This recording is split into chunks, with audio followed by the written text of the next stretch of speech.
అంతా ఒకటనుకుంటే అందరం కలిసే ఇంటి నుంచి బయలుదేరి మేళతాళాలతో వెళ్ళేవాళ్ళం. నీ భార్య గారు ఒక్కరితే ఎందుకు వెళ్తుంది?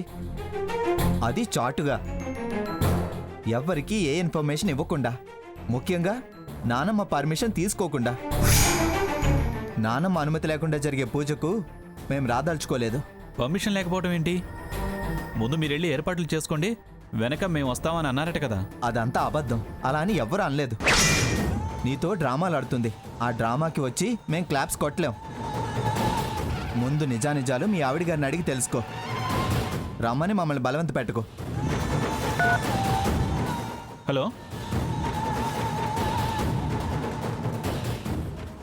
స్వర్ణ, రా బావా, కూర్చో. స్వర్ణ, అందరికీ చెప్పావా లేదా? నిజం చెప్పు. బావా, మీ గ్రాని చెప్పినట్టే చేస్తున్నా. నన్ను తప్పు పట్టాల్సిన అవసరం లేదు. పూజ ముందు ఇలా పంచాయతీ పెట్టి ప్రశాంతంగా ఉండనీయకుండా చేయకు. మనసు డిస్టర్బ్ అయితే నేనేం చేస్తానో నాకే తెలీదు. ఏవైనా చేయొచ్చు. నా చావు వాయిదా పడదు. అది కాదు స్వర్ణ, మరి అన్నయ్య రానంటున్నాడు ఎందుకు? ఆయన గారి మనసులో అసలు ఏముందో. నిన్నగాక మొన్న పుట్టిన బుడ్డాడికి విల్లానా, నాకే లేదా అన్న అసంతృప్తి వన్నా ఉందేమో.